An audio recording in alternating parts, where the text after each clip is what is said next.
Assalamualaikum warahmatullahi wabarakatuh. Salam, Om Swastiastu, Namo Buddhaya, salam kebajikan. Jangan lupa subscribe channel ini.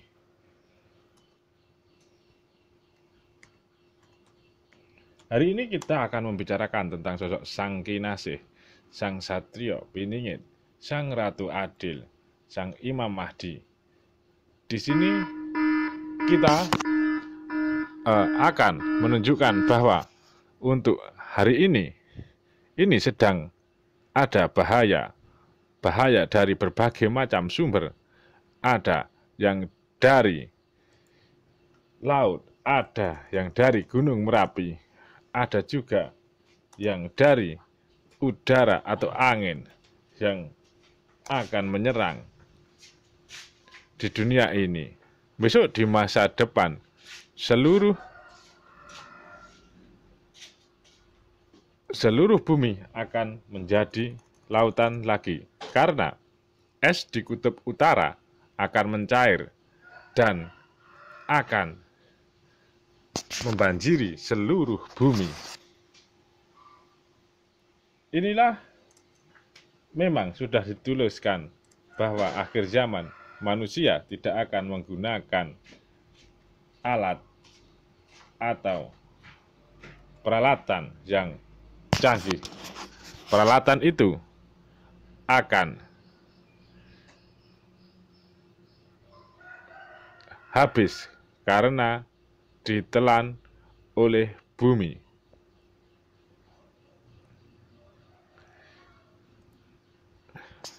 Memang di masa depan kita kembali lagi seperti zaman dahulu. Seperti zaman dahulu waktu kita lahir.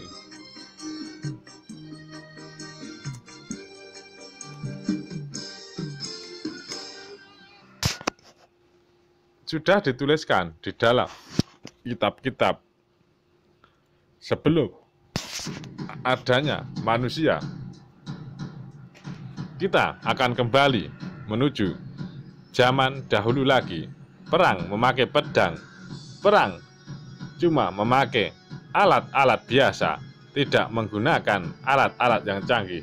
Seluruh rudal akan hilang, seluruh pesawat tempur akan hilang. Manusia akan lebih suka menggunakan ilmu spiritual daripada menggunakan alat-alat yang canggih. Ilmu spiritual yang sudah dibagikan kepada manusia akan dibangkitkan lagi. Dengan seleksi alam, dunia akan menjadi lautan semua karena seluruh es di kutub utara akan mencair. Manusia hanya hidup di kapal-kapal dan manusia tidak ada daratan lagi untuk hidup. Manusia akan makan ikan, tumbuhan, hewan, semuanya akan tenggelam di lautan. Kita pikir dengan logika saja. Bila kutub utara esnya semua mencair, maka seluruh daratan yang ada di bumi ini semuanya akan tenggelam di dasar laut. Karena pemanasan global, atmosfer yang melindungi bumi sudah mulai tipis karena ulah manusia itu sendiri. Jika pemanasan global dan mencairkan seluruh kutub utara, maka air laut akan meninggi dan semakin tinggi dan akhirnya akan melahap semua daratan. Sudah diteliti oleh para ilmuwan sejak zaman dahulu bahwa es semakin lama semakin tipis dan air laut semakin naik. Tidak lama lagi, sekitar 10 tahun yang akan datang, seluruh es yang ada di kutub utara dan di kutub selatan akan mencair dan membanjiri seluruh muka bumi ini. Dan manusia tidak ada tempat lagi untuk berpijak. Jadi cuma manusia. Assalamualaikum warahmatullahi wabarakatuh. Salam, Om Swastiastu, Namo Buddhaya, salam kebajikan. Jangan lupa like dan subscribe channel ini. Hari ini kita akan menelisik tentang jejak Sang Kinasih Satrio Piningit sebagai asuhan Sabdo Palon atau Naya Genggong. Seorang satrio piningit atau Ratu Adil selalu diasuh oleh Kiai Semar, Kiai Bodronoyo, Kiai Noyontoko, Kiai Bojogati, dan Kiai Ismoyo. Hal tersebut sejalan dengan apa yang disebutkan oleh Serat Musasar Jayabaya karangan Sunan Giri bahwa Satrio Piningit sang putra Bathara Indra akan muncul diasuh oleh Sabdo Palon.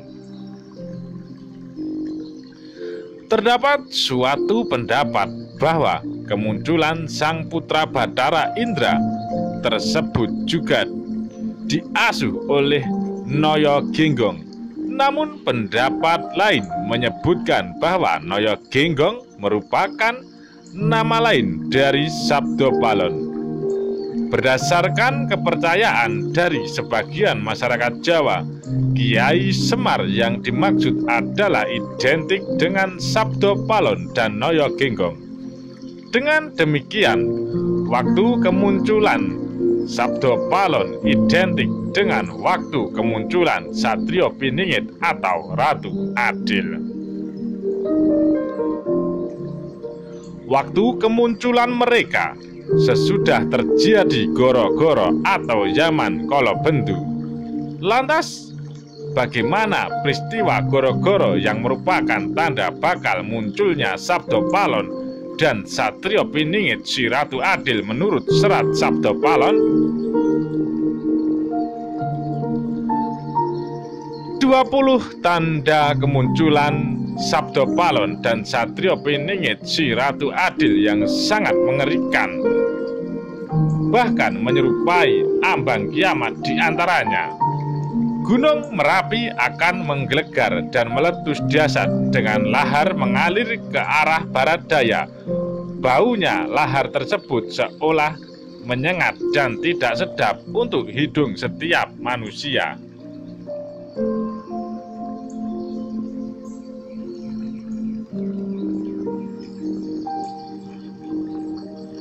Dua, banyak pemimpin hanyut dalam arus zaman hingga rakyat kecil hidup menderita, berduka cita, dan masyarakat kepedihan yang sangat dalam.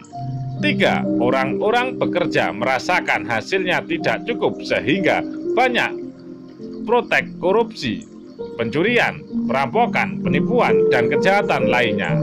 4, banyak orang kalangan elit bersedih hati karena banyak hal semisal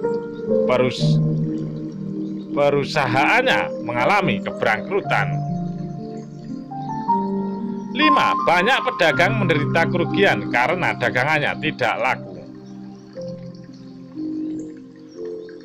6, upah pekerja sangat rendah karena jumlah pekerja membludak sementara mata pencaharian berkurang. 7, banyak petani yang menderita kerugian karena penghasilannya habis digunakan untuk menutup modal operasinya. 8, tanah yang diperah secara paksa diolah dengan pupuk kimia semakin tidak subur dan berkurang hasilnya. 9, banyak hama, misalnya hama mereng, tikus yang menyerang berbagai tanaman hingga para petani merugi.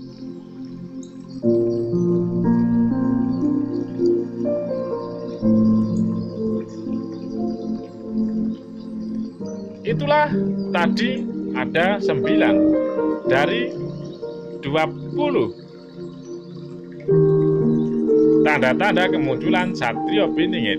10, banyak pencuri kayu dari perusahaan hutan liar, akibatnya adalah banjir kadang yang akan menyengsarakan banyak orang serta merusak rumah, jembatan, dan bangunan lainnya. 11, manusia mengalami kebobrokan moral dan tidak takut dengan hukum Tuhan. 12, banyak pencuri di saat malam gerimis, banyak begal di siang bolong, banyak orang yang berbuat makan karena lapar. Itulah banyak orang tidak lagi memperhatikan hukum negara. Tanah Jawa dilanda bencana besar. Sore sakit, pagi meninggal. Banyak orang meninggal karena penyakit aneh. Banyak terjadi puting beliung dan badai merobohkan pohon-pohon besar. Banyak banjir hingga wilayah dilanda seperti lautan.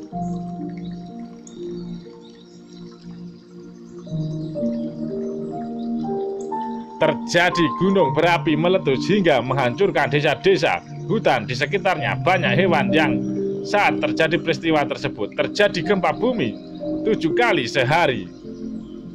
Banyak orang yang sakit akibat bencana. Kebanyakan mereka tidak dapat disembuhkan. Assalamualaikum warahmatullahi wabarakatuh. Salam, Om Swastiastu, Namo Buddhaya, salam kebajikan. Hari ini kita akan membicarakan tentang sejatinya Satrio Piningit, Sang Ratu Adil, Sang Kinasih Mesias. Satrio Piningit sebenarnya adalah orang kaya. Satrio Piningit memiliki kekuatan dan juga harta dari para leluhur-leluhur Nusantara. Kekayaan Satrio Piningit sangat banyak sekali, hampir tidak terhitung. Tidak hanya miliaran, tidak hanya triliunan, tidak hanya ribuan harta yang dipunyai oleh Sang Kinasih. Tidak hanya harta benda, harta berupa pusaka yang tidak ternilai harganya. Dan yang paling penting dari Sang Kinasih adalah ilmu yang bermanfaat dari leluhur yang diberikan kepada Sang Kinasih, Sang Satrio Piningit, Sang Ratu Adil. Inilah harta yang tidak ternilai harganya, ilmu yang bermanfaat dari para leluhur Nusantara.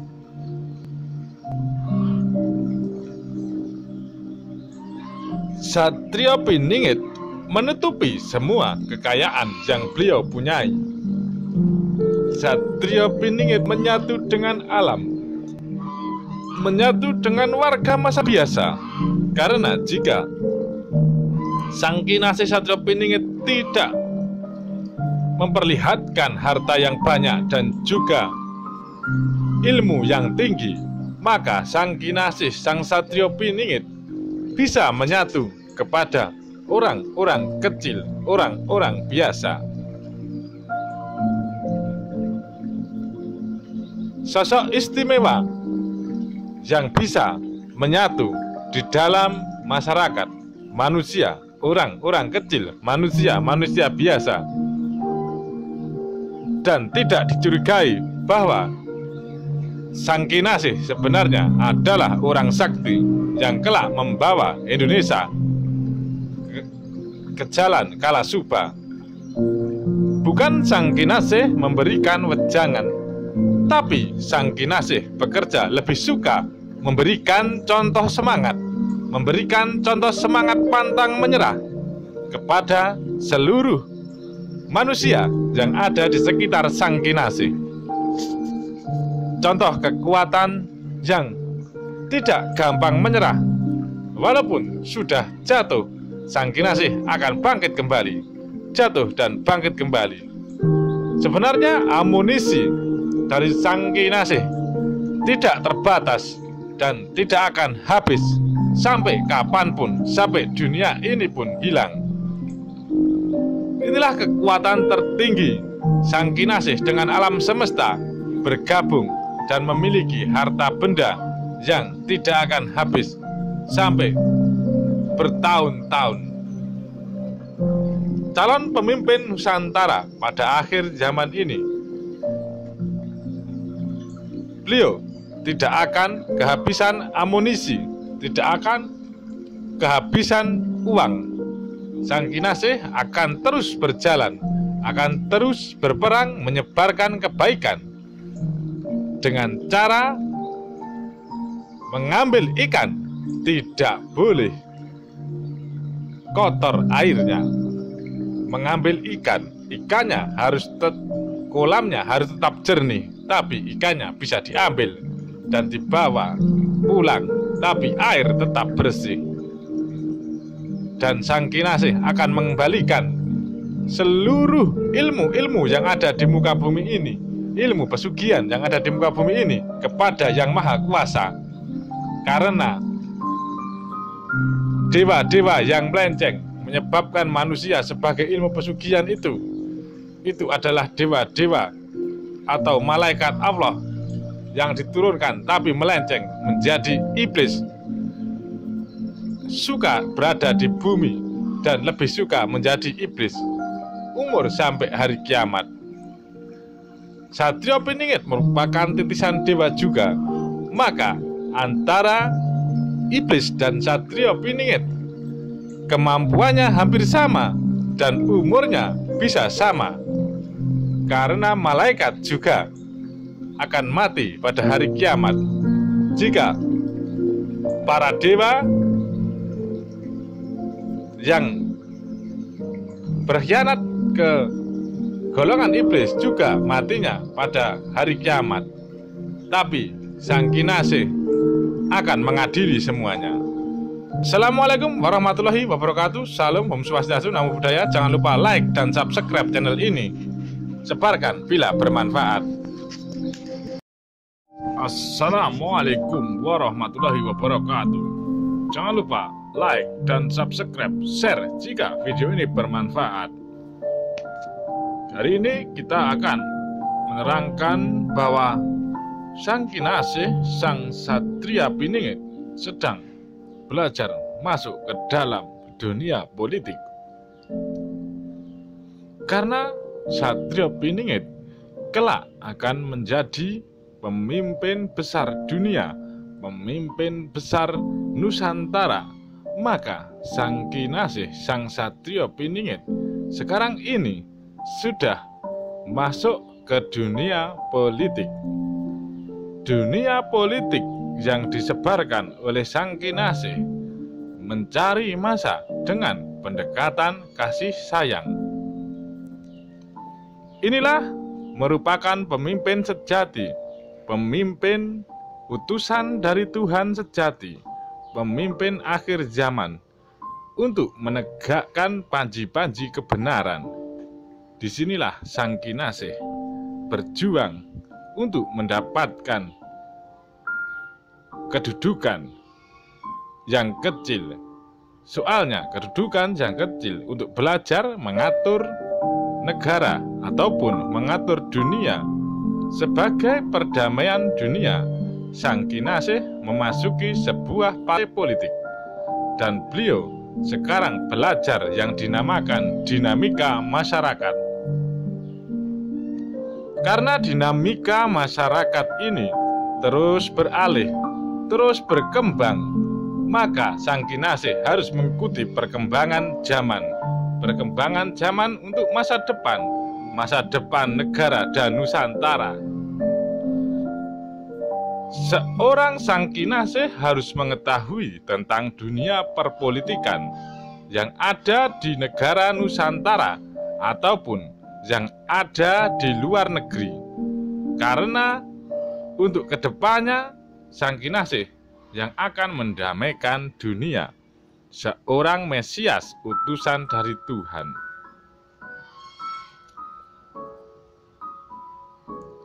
Satrio Piningit tidak bisa dibohongi oleh kekuatan politik manapun.